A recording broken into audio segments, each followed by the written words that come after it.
What's up, guys? Welcome back to Huddle to Hardwood, your home for Michigan State basketball. We are here previewing tomorrow's game against Rutgers on senior night. So, without further ado, my name is Holden. My name is Jacob, and today we're going to be covering what we usually cover in our previews. We're going to be going over the record of Rutgers, their last 5 games. We're going to be going over some key players they have, key matchups that we might like, some stats, and then our keys to win, and then end the video out with our predictions. So to start things off, Rutgers have a 12 and 17 overall record. They have not been very good all year. They are 5 and 13 in the Big Ten, and they are currently ranked 14th in the Big Ten.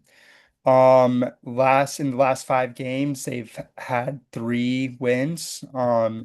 Their most recent game, they were at Maryland, where they won 69 to 65. Their leading scorers was Tariq Francis with 19 points and Darren Butchum.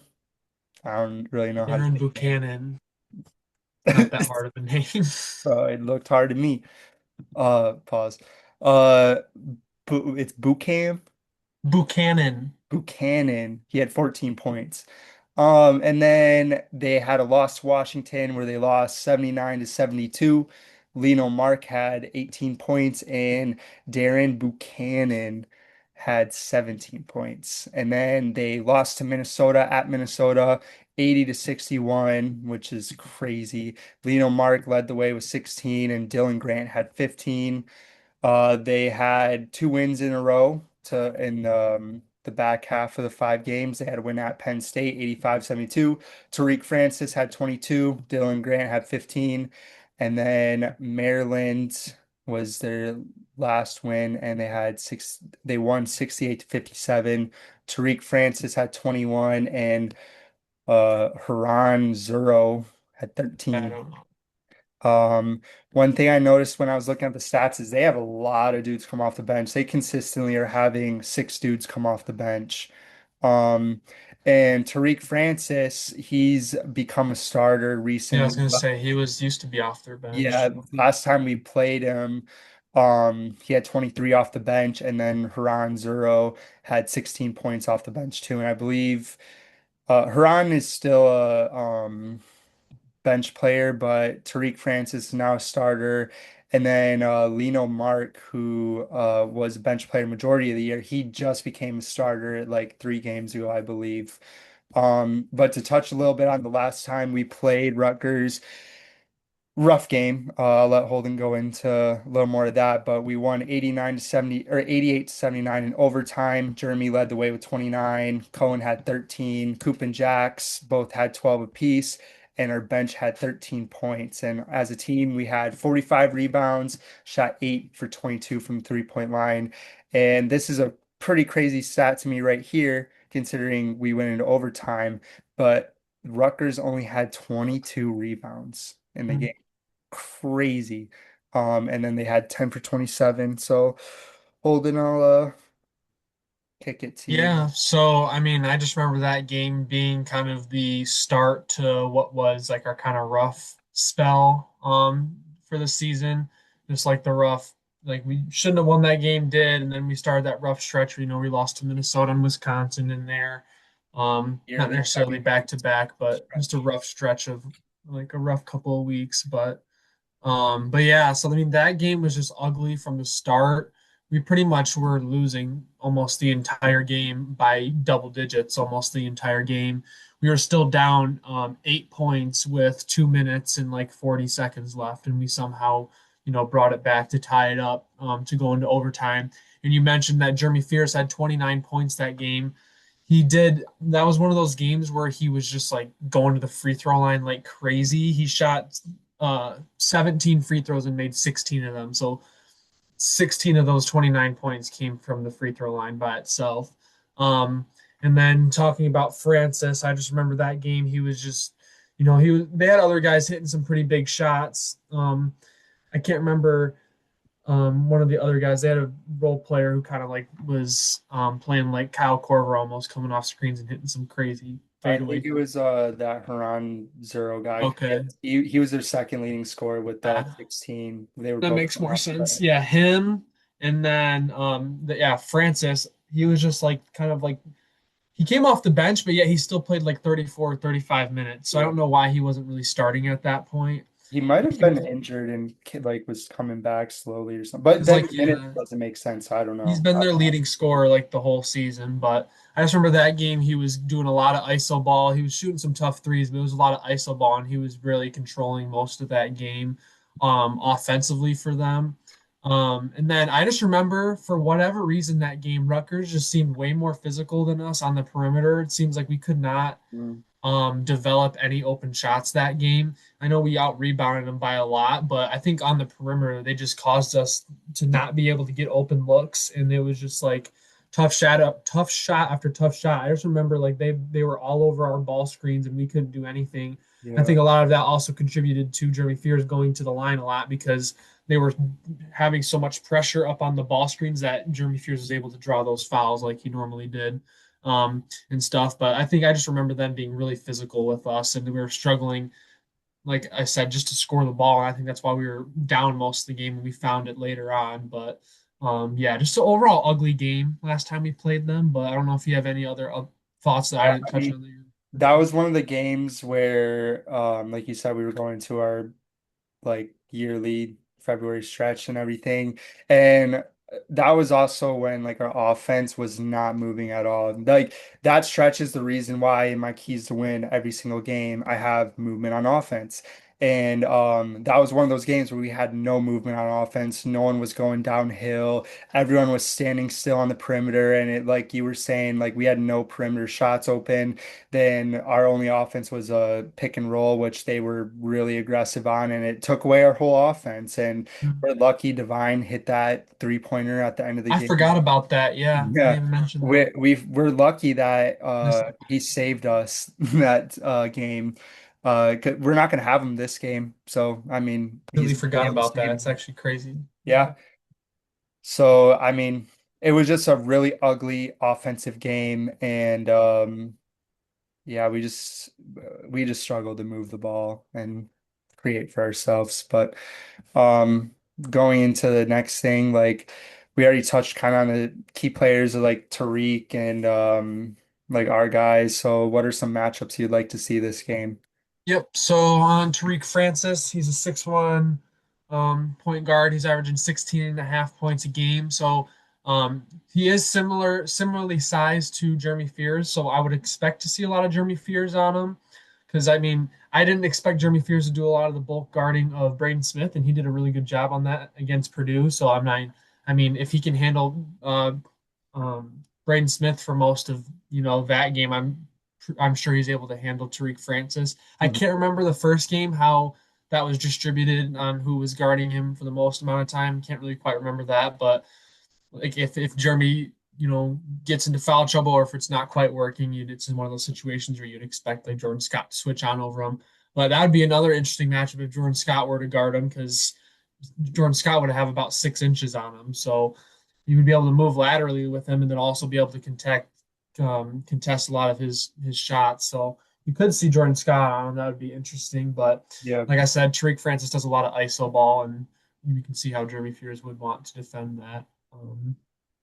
And then the other key player have their second leading scorer on the season, Dylan Grant. He's a 6'8" kind of stretch four slash five, depending on how they want to play.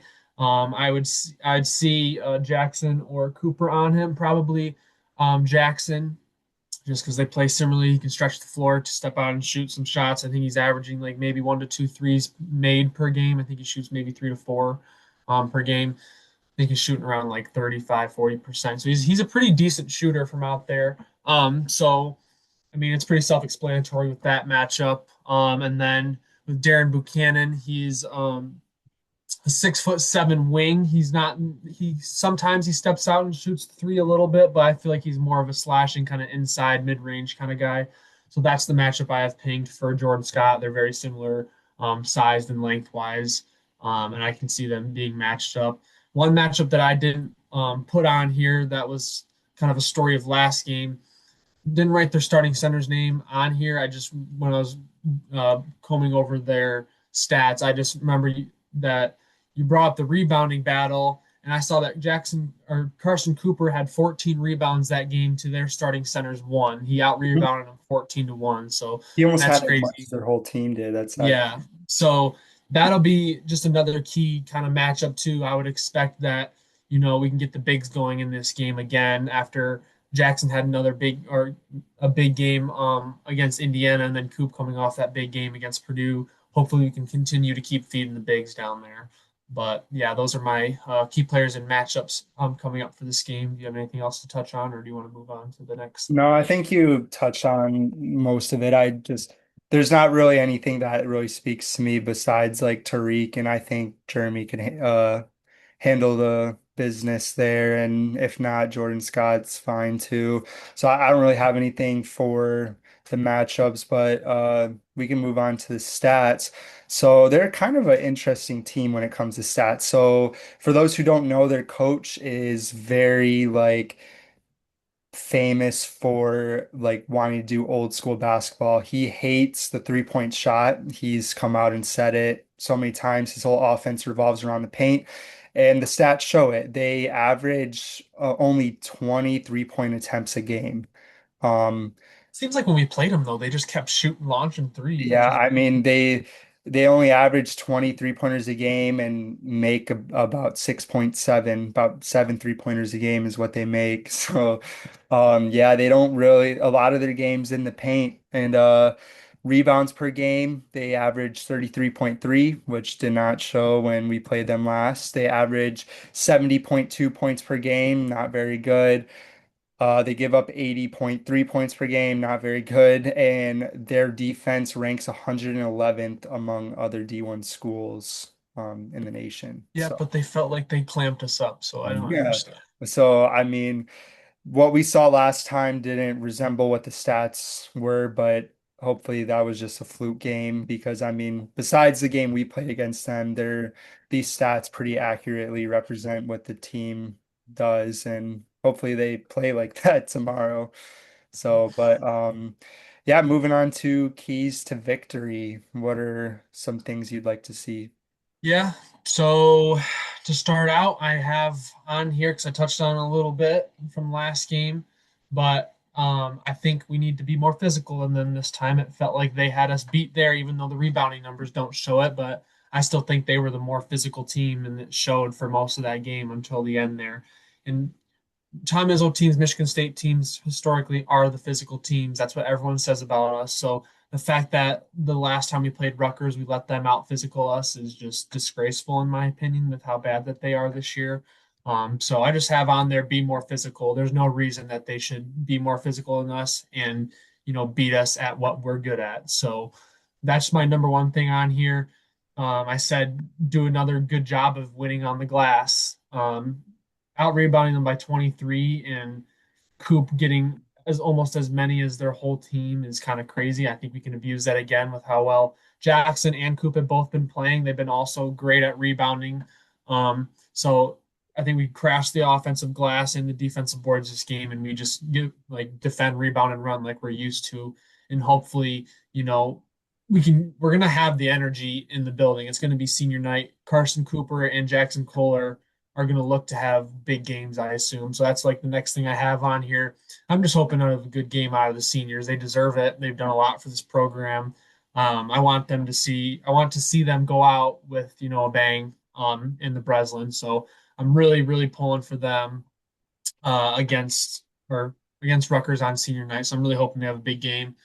And then again, just because we're going back to the last time we played them. We started out slow, we played horrible. So let's get out to another fast start. We've done a great job of that the last couple games. Let's keep that going, keep that momentum going. We're playing good basketball at the right time. So pretty self-explanatory. Just keep that going. I think we're gonna, be just fine in this game today. And then lastly, just don't look ahead. I know we got Michigan coming up after this last game of the regular season. Also, don't look ahead, I guess, for Jaxon and Coop's instance of just, last game at the Breslin. Don't let it get to your head, just play the game and, get to your emotions after the game. But as a team as a whole, do not look ahead to Michigan. I mean, in the grand scheme of things, the game doesn't really mean much in terms of, seeding Big Ten championships, right? It's already locked up and everything, but obviously it's still important. We want to get our revenge. We don't want to get swept by Michigan, but take one game at a time. We struggled against this team last time. We just got to play our best basketball one game at a time. So just don't look ahead to them. But other than that, that's what I got for keys to victory. What are you looking at coming into this game? Yeah, the number one thing I have is feed the post. I think with it being Jackson and Cooper's senior night, I would really like to see them go out with a bang, and it also fits our game plan too. I mean, they're gonna eat in the post, and I think it's good for their confidence going into tournament time. Cooper's been on fire the last couple games. Besides, it was the Indiana game where he was It's in just foul fouls. trouble. But I mean, the other two games before Indiana, he was on fire.